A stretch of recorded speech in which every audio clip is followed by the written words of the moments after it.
ஐயம் கொள், தப்பில்லை. ஆனால் பிறகு ஐயம் களைந்து நம்பிக்கை கொள், தெளிவு பெறு.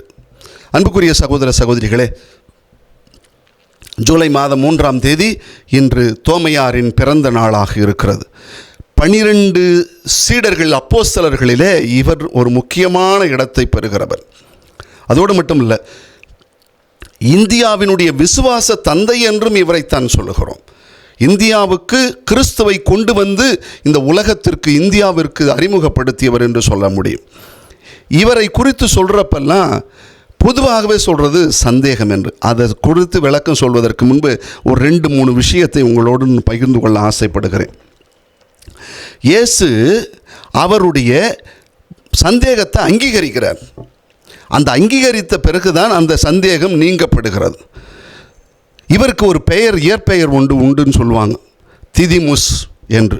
கிரேக்கத்தில் திதிமுஸ் என்றால் ட்வின், இரட்டையர் என்று சொல்லி. நற்செய்தியில் இப்போ இவர் பேர் வருது, ஆனால் இன்னொருத்தர் இரட்டையர் என்று சொல்ல போகிறது அவர் பேர் வரல அப்படிங்கிறது ஒன்று நாம் அறிந்து கொள்ளணும். இவர் இயல்பிலேயே சிற்பியாகவும் தச்சராகவும் இருந்தார் என்று சொல்வார்களாம். இவர் இந்தியாவில் இருந்த கொண்டபோரல் அப்படிங்கிற ஒரு அரசனுக்கு முக்கியமாக அரண்மனை கட்டி தருவதற்காக இவர் அழைத்து வரப்பட்டவர் என்கிற ஒரு செய்தியும் இன்றும் இருந்து கொண்டிருக்கிறது. இது எங்கேருந்து தெரியுங்களா? ஆக்ட்ஸ் ஆஃப் தாமஸ் அப்படிங்கிற அவருடைய செயல்பாடுகள் புத்தகத்திலிருந்து இதையும் சொல்லுகிறார்கள். சீனா, மலேசியா வரை இவருடைய நற்செய்தி அறிவிப்பு நடந்திருக்கிறது. இவர் 72 சென்னையில் மயிலாப்பூரில் மலை மீது ஈட்டியால் குத்தப்பட்டு மயிலாப்பூர் சாந்தோமிலே அடக்கம் செய்யப்பட்டிருக்கிறார் என்கிற ஒரு மாபெரும் வரலாற்று உண்மை வெளிப்படுகிறது. அது இன்னும் சொல்லப்போனால், இயேசுவினுடைய திருத்தூதர்கள் மறைசாட்சியாக மரித்தவர்களில் 3 பேருக்கு மட்டும்தான் ஒரு மிகப்பெரிய உறுதியான வரலாறு இருக்கிறது என்று சொல்கிறார்கள். அதில் ஒன்று இங்கு தோமையாருடைய இடம். 2வது உள்ளது பேதுரு, ரோமையில் அவருடைய கல்லறையும் அதன் மேல் இருக்கிற பேதுரு பேராலயமும். அடுத்தது ஸ்பெயினில் யாக்கோபு அவருடைய கல்லறையும் அவர் மீது இருக்கிற பேராலயமும் மட்டும் உறுதி செய்யப்பட்டதாக இருக்கிறது.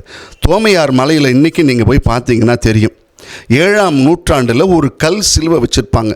அந்த சிலுவையில் எழுதப்பட்டிருக்கிறது பகலானி என்று பகலவி என்று சொல்லப்படுகிற பாரசீக எழுத்துக்களால் எழுதப்பட்டிருக்குமா.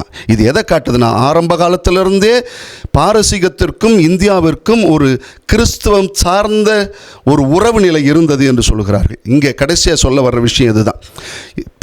தோமையாரை குறித்து சொன்னாலே எப்பொழுதுமே சந்தேகம் என்று சொல்வார்கள். அந்த சந்தேகத்தை இயேசு அங்கீகரித்தவராகவும் இருக்கிறார். எதனால் பொருட்டென்றால், அந்த அவிவிசுவாசத்தினால் அந்த சந்தேகம் வரல, எல்லாருக்கும் அந்த நம்பிக்கை ஊட்டப்பட வேண்டும் என்பதற்காக. அதனால தான் புனித பெரிய கிரகோரியார் சொல்லும்போது சொல்வார், இவருடைய சந்தேகம் அவருக்கு ஒரு நம்பிக்கையை கொடுத்தது மட்டுமல்ல, அவருக்கு பின்வருகிற சந்ததிகளாகிய நமக்கும் அந்த சந்தேகத்தை நீ உருவாக்கவே கூடாது, உனக்கு அந்த சந்தேகமே தேவையில்லைங்கிறத உறுதி செஞ்சுட்டு போயிட்டாரு. அதனால் அந்த சந்தேகமும் கூட ஒரு விதத்தில் நமக்கெல்லாம் நல்லதுன்னு சொல்லி அந்த புனிதர் சொல்வார். அன்புக்குரியவர்களே, புனித தோமையாரின் திருவிழாவில் இயேசுவினுடைய அன்பு அப்போஸ்தலர்களாக இன்று நாம் வாழ முயற்சி எடுப்போம்.